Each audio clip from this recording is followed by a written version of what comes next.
So at this late stage in the game, James is about to face his biggest challenge yet. He also stands to experience his greatest triumph of personal growth if he succeeds. He already has ownership of the great knife, which symbolizes acknowledgement of the shadow. He's moving closer to integrating the shadow within himself. The next step is to accept and integrate his shadow self fully or completely. After all, this is his personal journey, not a rescue mission for the ghosts of unconscious torment, right? Unlike the first slaying of Maria, this ceremonial slaying contains a different teaching for James, which is the slaying of his lower self. It is only after Maria is killed that James begins to see things as they really are. This is a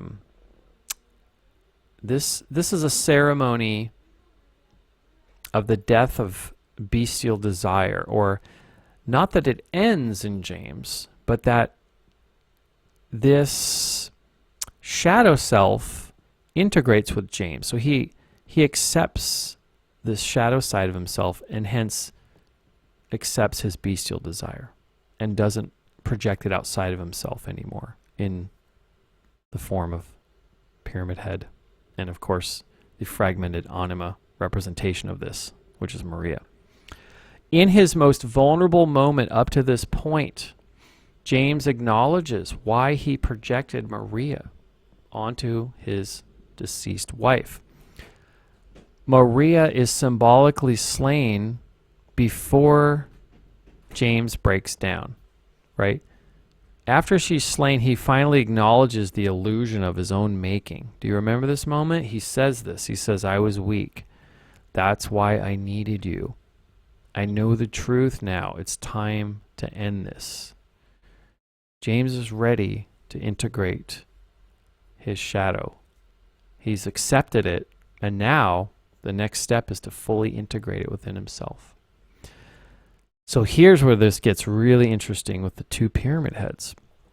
So the significance of two pyramid head characters is that each produce a different colored egg, which harken back to the main theme of Silent Hill 2, sex and death. The egg itself is a symbol of life, and there are two important aspects of life that we must all contend with. Hence, there are two pyramid heads and two eggs. The scarlet egg represents fresh blood, life, vitality, sex, the future. Rust represents old blood, death, decay, and the past, right? So you have this theme of sex and death right here in front of you with the rust egg and the scarlet egg. You may have wondered why these two pyramid head characters actually kill themselves, right? Seems strange. On its surface, it seems strange, but when you really look at it, it makes perfect sense. The reason for this is because the pyramid head double suicide is a ceremonial act of atonement in order to purify the shadow self so that it can be integrated with the hero. Since shadow and hero are now integrated, right? Because remember, James realizes what's going on and what he must do. He understands now, right? So since the shadow and hero are now integrated, the conflict must end because there's no fight, right? If you realize your shadow, if you accept your shadow as part of you and embrace the shadow, there is no fight. There is no more fighting. There is no more conflict within the self, right? So the conflict ends in a ritual of blood atonement, which is symbolic of the old and new self, or the scarlet and rust egg.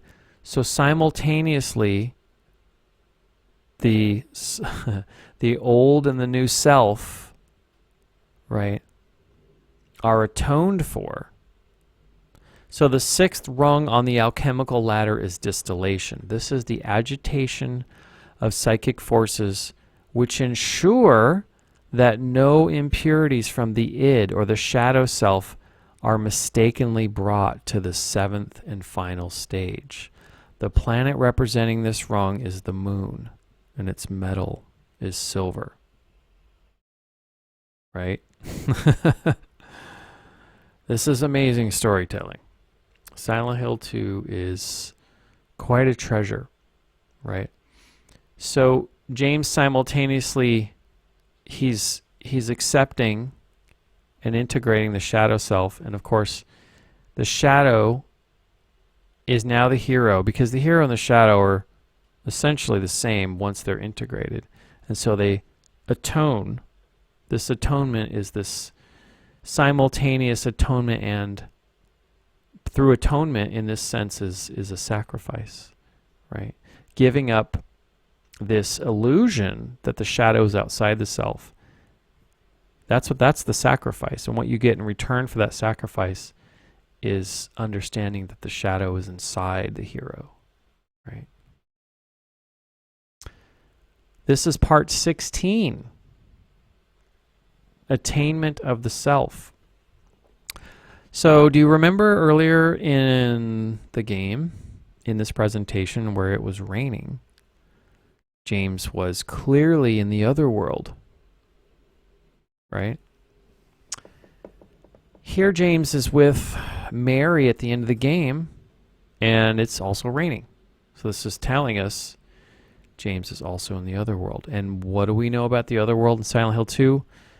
When James is in the other world, a sacrifice is about to happen, right? James must, of course, sacrifice Mary.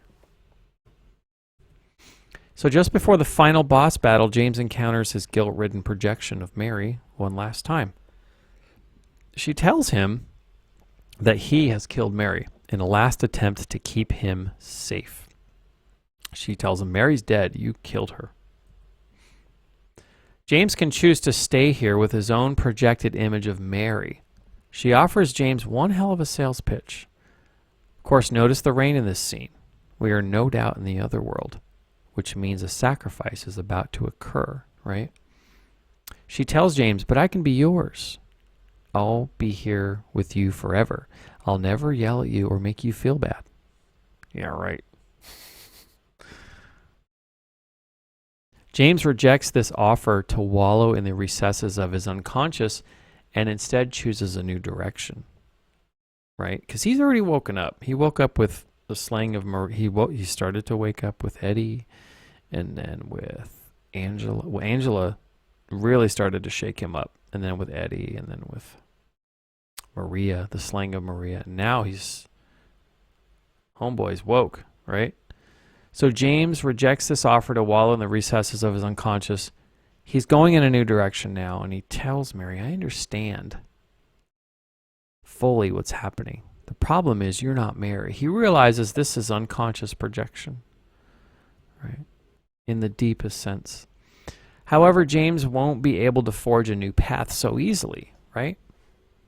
Because his old pattern is not letting him go without a fight. Right? She tells him, I'll never let you have your Mary back. Both Mary and Maria at the end of the game are presented upside down, right? And this is to symbolize the death of the broken unconscious projection of the anima, right? Angela has already been burned away, right? So what's left is Maria. Maria, of course, is sacrificed. So she has also, her sacrifice or her death has been accepted. And James has allowed this insight to bring him further to the point where he can realize, oh, wow, this Pyramid Head character, this was me the whole time. So he integrates that, and what's left is Mary, right? So this single remaining aspect, Mary, is about to die. And by these three, Mary, Maria, and Angela, these three fragmented pieces of James' anima, the feminine energy within his heart, Then, and only then, can James, of course, atone, put the pieces back together, and have some kind of reconciliation, right? So the box frame around Mary appears to be a casket as well, right? And of course they're upside down, and there's all of that symbolism of death too. So do you guys remember the 2 eggs, right? It was just a few scenes ago. The rust egg signifies Mary as well. So you could that's the old, that's illness, that's death, right? That's Mary. And the scarlet egg signifies Maria, vitality, sexual desire. It's the old and the new, sex and death, the theme of Silent Hill. Ultimately, James rejects both of these false projections in favor of the truth, or in favor of moving on, right? He doesn't want to dwell in this unconscious projection.